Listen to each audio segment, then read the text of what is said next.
Vediamo subito appunto per che cosa si caratterizza, diciamo, anche tutta l'arte paleocristiana. Sicuramente per la costruzione di nuovi edifici di culto, in architettura abbiamo detto la basilica con un nuovo orientamento rispetto alla basilica romana, il battistero che è il luogo adibito proprio a ricevere il battesimo.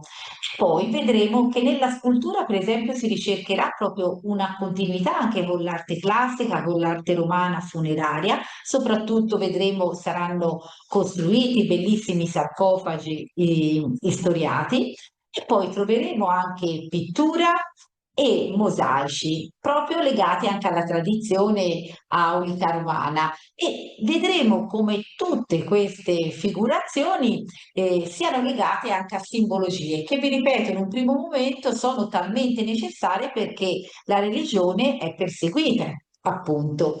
Veniamo, uno dei luoghi paleocristiani più importanti sicuramente al mondo è Ravenna, che presenta sia mosaici paleocristiani che di arte bizantina.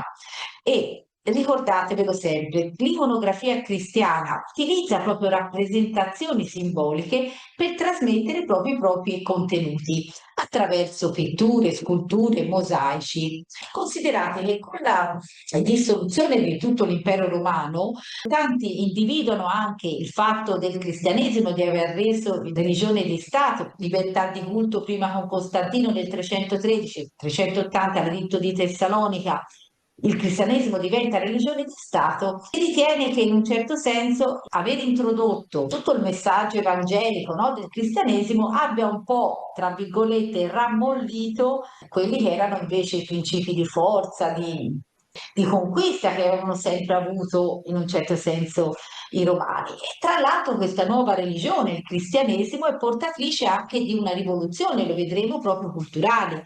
E ci sono comunque collegamenti anche e tratti di continuità con epoche precedenti.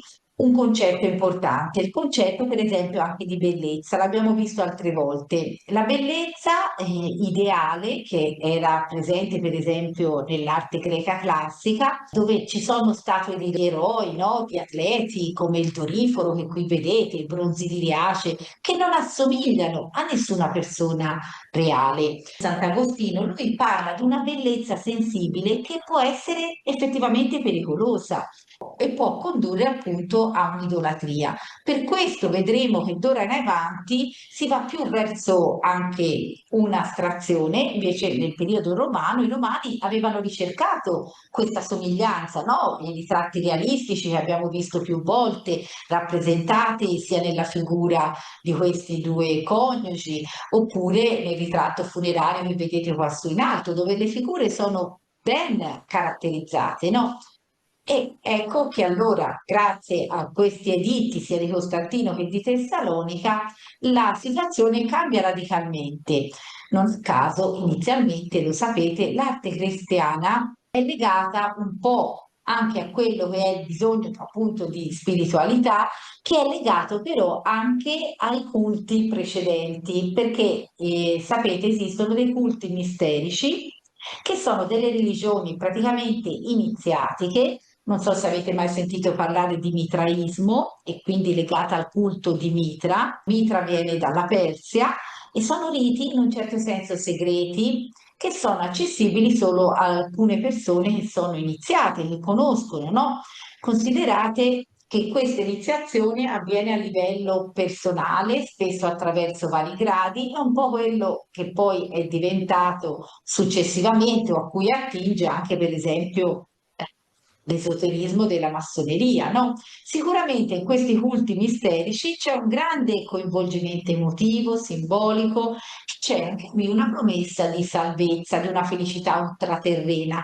È logico che anche i cristiani, soprattutto nel primo, terzo secolo, c'è questo interesse anche per questi culti, diciamo, misterici che sono di origine orientale. Che cosa è questo mitraismo? Mitra, che è Mitra, è una divinità di origine persiana che era venerata già a partire dal 2000 a.C.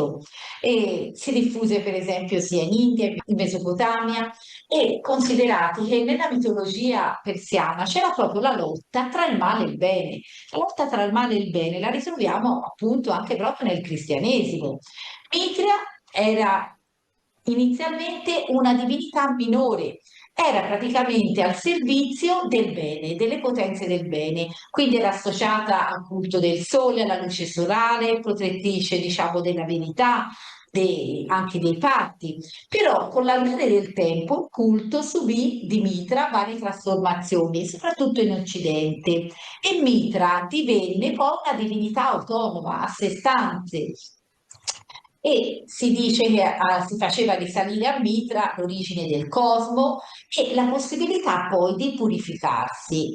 Mitra, secondo appunto il mito, aveva catturato e ucciso chi? Il toro. Infatti qui vedete una tauroctonia di Mitra, questa si trova al Louvre, aveva ucciso praticamente questo toro e da questo sangue del toro avevano avuto origine poi tutte le forme di vita, sia animali sia vegetali. E poi cosa era successo? Che le tenebre, il male, aveva cercato di soffocare la nuova vita e quindi c'è una lotta, vedete, tra il male e il bene.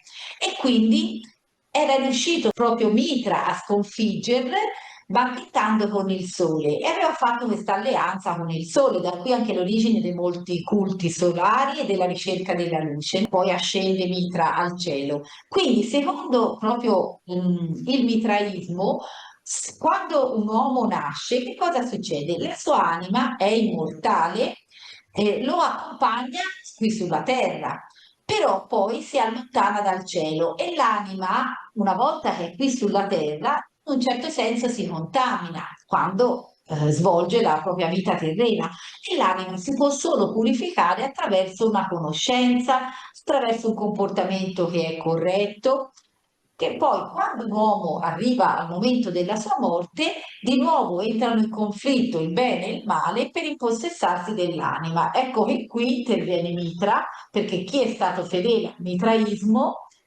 e ha venerato Mitra, Mitra sicuramente intercede a favore di tutti i suoi seguaci e permette all'anima di ritornare in cielo. Questo è il punto del mitraismo e ve l'ho raccontato perché non so se avete notato, ma ci sono molte attinenze, no? Anche tra il culto cristiano. Vedremo però dove sta poi la differenza. Trovate appunto la tauroctonia con Mitra che sacrifica appunto il toro, che si diceva, e questo utilizzo di immagini simboliche sono, diciamo, legate alla salvezza per quanto riguarda l'arte paleocristiana, no? Mentre il culto misterico legato a Mitra aveva una liturgia che era rigorosamente tenuta segreta e da questo culto, immaginate, erano escluse le donne. Era strutturato secondo una rigida gerarchia. Considerate che gli adepti dovevano superare addirittura appunto 7 gradi di iniziazione, che qui vedete, questo si trova ad Ostia, e ognuno dei quali è rappresentato da un simbolo e è legato anche a un pianeta che lo governa. I gradi inferiori sono i gradi dei servitori, ci sono quello del corvo, ci sono quello dello sposo, vedete, ve li mostro in ordine, ci sono quello del soldato, mentre quelli superiori sono chiamati i gradi dei partecipanti, sono associati al leone, al persiano, al messaggero, al sole e alla fine al padre. Questi sono i tre. Come potete vedere, sono costruiti e scavati nel sottosuolo, esattamente come le catacombe di epoca anche cristiana. Sono generalmente stanze rettangolari con un accesso sul lato corto rivolto ad est. Vedete anche qui c'è molto influsso tra anche l'astronomia e quindi collegamenti, no? Anche con l'orientamento. E qui ci sono dei triclini, va bene, dove ci si poteva in un certo senso sedere, su cui ci si poteva sdraiare gli adepti per seguire le cerimonie e per consumare tutti questi pasti sacri. E di solito sul lato opposto all'entrata, lo vedete qua giù in fondo, si trovava proprio un'immagine di Mitra nell'atto di sacrificare il toro, appunto, come abbiamo detto. Questo è il mitreo di Sutri. Quindi Io vi ho fatto qui un po' un collegamento, no? Perché ci sono i culti orientali, c'è anche il dio egizio Iside, culti greci lo stesso, ma considerate che questo culto si diffonde in Occidente proprio durante i primi secoli grazie a alcuni mercanti, alcuni soldati che diciamo si spostano da Oriente verso Occidente e quindi arrivano questi culti misterici di origine orientale anche nel mondo romano. Abbiamo detto che provengono appunto dall'Egitto, dall'Asia Minore, dalla Persia e la particolarità è però che sono legati su culti segreti con un'iniziazione personale e anche questo abbiamo detto che promettono appunto la salvezza. Che cosa ci dimostrano? Credono anche loro appunto in una vita ultraterrena, no?